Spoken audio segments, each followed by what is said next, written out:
Hello guys, so ডান্ডানান এনিমির season 2 এর episode 3 এসে গেছে। লাস্ট টাইম আমরা দেখেছিলাম ইবিলাই মোমোকে মারতে যাচ্ছিল, কিন্তু ওকারুন ইবিলাইকে থামিয়ে দেয় এন্ড তাদের মধ্যে এখন ফাইট শুরু হবে। সো গাইস, আসেন দেখি ইবিলাই আর ওকারুনের মধ্যে কে ফাইটে জিতে এন্ড সেই বড় কেঁচো শচীনকর কি হয়।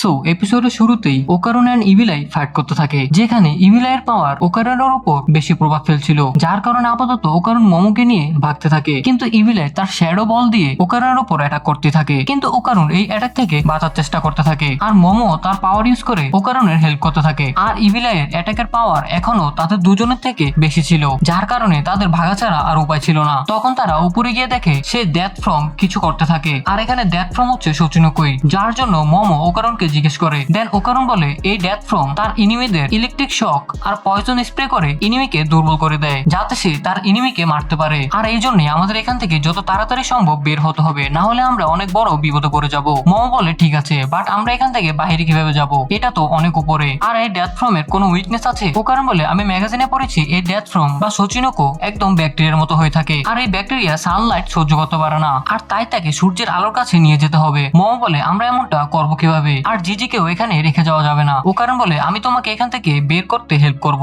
কিন্তু মোমো প্রথমে রাজি হয় না। দেন ওকারুন বলে আমাদের এখন কথা বলার একদমই সময় নেই, আর এমনিও তুমি একবার উপরে চলে গেলে কিছু না কিছুর মাধ্যমে আমাদের উপরে টেনে নিবে। মোমো বলে তা ঠিক আছে, বাট তুমি জিজিকে কিভাবে আনবে? সে তো আমাদের কোনো কথাই শুনছে না। ওকারুন বলে আমার উপর বিশ্বাস রাখো, আমি যে কোনো ভাবে জিজিকে নিয়ে আসবো, তো প্লিজ এখান থেকে বাইরে চলে যাও। তখন মোমো তার কথা মেনে যায়। দেন ওকারুন ট্রান্সফার হয়ে যায় আর মোমোকে একটা সোফায় বসিয়ে ওকারুন নিচে থেকে সোফায় জোরে লাথি মারে, আর মোমো তার পাওয়ার ইউজ করে উপরে উঠা ট্রাই করতে থাকে, কিন্তু মোমো আবারও নিচে পড়ে যেতে থাকে। দেন মোমো তার পাওয়ার আবার ইউজ করে আর মোমো গর্তের বাইরের অংশটুকু ধরে ফেলে, যার কারণে মোমো সেখান থেকে বাইরে চলে আসে। আর এখানে ইবিলাই ওকারুনকে খুঁজে ফেলে, আর ওকারুন তার সাথে আবারও ফাইট করার জন্য প্রস্তুত হয়ে যায়। সো মোমো উপরে উঠে তাদেরকে বের করার জন্য রশির ব্যবস্থা করতে থাকে, কিন্তু সেখানে কোনো রশি না পেয়ে মোমো জানালা পর্দা দিয়ে রশি বানানোর ট্রাই করতে থাকে। যখনই মোমো রশি গর্ত দিয়ে নিচে ফেলে, তখন সে দেখে এই রশি দিয়ে তার কোনো কাজ হবে না, কারণ এই গর্ত বিশাল বড় ছিল, আর এই জন্য সে শচীনকোকে হারানোর ব্যাপারে ভাবতে থাকে। তখন মোমোর ছোটবেলার জিজির সাথে একটা কথা মনে পড়ে যায়, যার কারণে সে পুরো ঘরে আগুন লাগিয়ে দেয় আর ফায়ার ট্রাককে জোরে জোরে ডাকতে থাকে। তখন ইবিলাই ওকারুনের সাথে ফাইট করতে থাকে, কিন্তু ইবিলাই এখানে একতরফা ফাইট করছিল।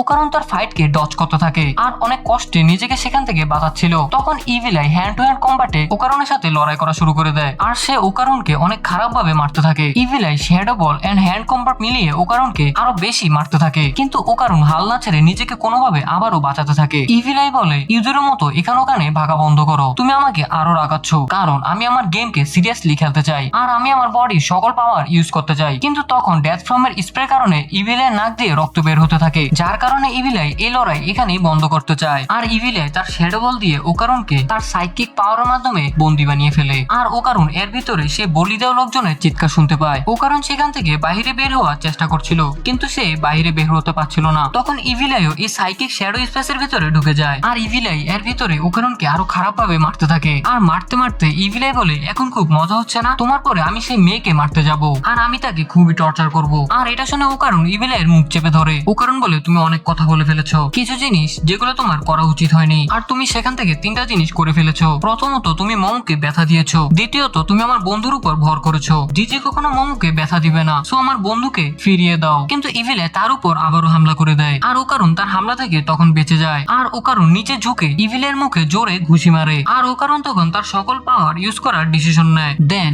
ইভিলের উপর লাগাতার পাঞ্চ করতে থাকে, যার কারণে ইভিলের অবস্থা খারাপ হয়ে যাচ্ছিল। তখন ওকারুন আরো দ্রুত একসাথে অনেকগুলা পাঞ্চ করতে থাকে, যার কারণে ইভিলাই সেই সাইকিক পাওয়ার ভেঙে দূরে গিয়ে পড়ে, আর সে সেখানে বেহুশ হয়ে যায়। তখন ওকারুন বলে তৃতীয় জিনিসটা ছিল আমাকে রাগানো। সো গাইস, এখানে ইভিলাই আর ওকারুনের মধ্যে আমরা ওকারুনকে জিততে দেখি, আর ওকারুনও তখন সেখানে বেহুশ হয়ে যায়। আর যখন তার হুশ ফিরে, তখন সে ডিসাইড করে যে করে হোক তাকে উপরে যেতে হবে। তখন ওকারুন জিজিকে নিয়েও উপরে ওঠার চেষ্টা করতে থাকে, কিন্তু সে নিচে থেকে টার্বো গ্র্যানির আওয়াজ পেতে থাকে। আর ওকারুন সেখানে গিয়ে দেখতে পায় টার্বো গ্র্যানি শচীনকো লিকুইডের মধ্যে আটকে রয়েছে। টার্বো গ্র্যানি ভাবে সে এখান থেকে আর বের হতে পারবে না, কিন্তু সে দেখে ওকারুন সেখানে চলে এসেছে, আর যার জন্য সে খুশি হয়ে সেখানেই কাঁদতে থাকে। তখন ওকারুন টার্বো গ্র্যানিকে বাঁচানোর জন্য কাঠের লার্কি দিয়ে একটা ব্রিজ বানাতে থাকে, যাতে সে লিকুইডের মধ্যে না পড়ে যায়। আর ওকারুন এখানে টার্বো গ্র্যানিকে জোরে টানতে থাকে, আর যখনই সে টার্বো গ্র্যানিকে সেই লিকুইড থেকে থেকে বের করে আনে তখনই তারা দুজন সেই লিকুইডের মধ্যে পড়ে যায়। তখন টার্বো গ্র্যানি বলে, তুমি অনেক বড় একটা ইউজলেস, আরে বেকুব, তুমি আমার পাওয়ার ইউজ করোনি কেন? ওকারণ বলে, অলরেডি আমি তোমার পাওয়ার 2 বার ইউজ করে ফেলেছি, যার কারণে আমি আবারও ট্রান্সফর্ম হতে পারবো না। টার্বো গ্র্যানি বলে, তার মানে আমরা এখানেই মরতে যাচ্ছি। আর ওকারণ চিল্লিয়ে বলে, মোমো প্লিজ আমাদের বাঁচিয়ে ফেলো। আর এখানে আমরা দেখি ঘরের আগুন নেভাতে ফায়ার ফোর্সের টিম এখানে এসে পড়ে। আর তখন এক পুলিশ মোমোকে জিজ্ঞেস করে, এখানে আগুন সেই লাগিয়েছে? তখন মোমো হ্যাঁ বলে দেয়। আর সে কিটো ফ্যামিলির বাজে কাজের কথা বলতে থাকে। আর এই পুলিশ তার এইসব কথা কিছুই শুনতে চাচ্ছিল না। সে মোমোকে পুলিশ স্টেশনে নিয়ে যেতে চাচ্ছিল, কিন্তু মোমো বলে, আমাদের কাছে বেশি সময় নেই, সূর্য ডুবার আর কিছুক্ষণ সময় বাকি।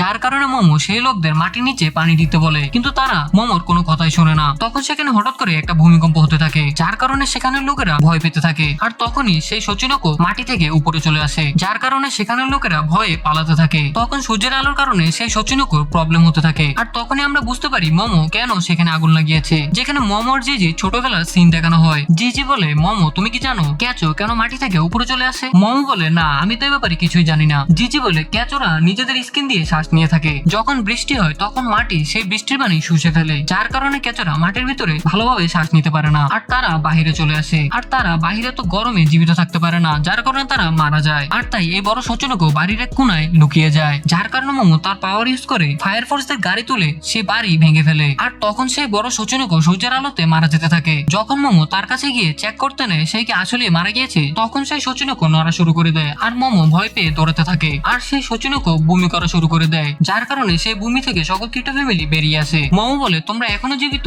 এটা তো অবাক করা বিষয়। তখন নাকি বলে, তোমার এত বড় সাহস হলো কি করে এসব করার? তুমি আসলে এই গডের সাথে এমনটা কেন করেছো? তখন মোমো বলে, তুমি এখনো তার সাইড নিচ্ছ, আর এটাই তো তোমাদের খেয়ে ফেলেছিল, সো আমাকে মাফ করো, আসলে তোমাদের সাথে টাইম ওয়েস্ট করার আমার কোনো ইচ্ছে নেই, আমাকে ওকারণ আর জিজিকে বাঁচাতে হবে। আর তখনই সেখানে আবার একটা ভূমিকম্প হতে থাকে। আর নাকি বলে, এখন যা হবে তার জন্য দায়ী তুমি হবা, আর এই সকল কিছু তুমি করেছো। কিন্তু মোমো তখন কিছুই বুঝতে পারছিল না। আর মোমো দেখে সেখানে পাহাড় ভেঙে জ্বলন্ত লাভা বেরিয়ে আসছিল, আর মোমো এখানে শক হয়ে যায়। আর এখানেই এই এপিসোডটি শেষ হয়ে যায়। সো গাইস, এই ছিল ভিডিও। যদি ভিডিওটি ভালো লেগে থাকে তাহলে লাইক এন্ড সাবস্ক্রাইব করতে পারো, আর দেখা হবে নেক্সট এপিসোডে। So guys, good bye, take care and good night, tata.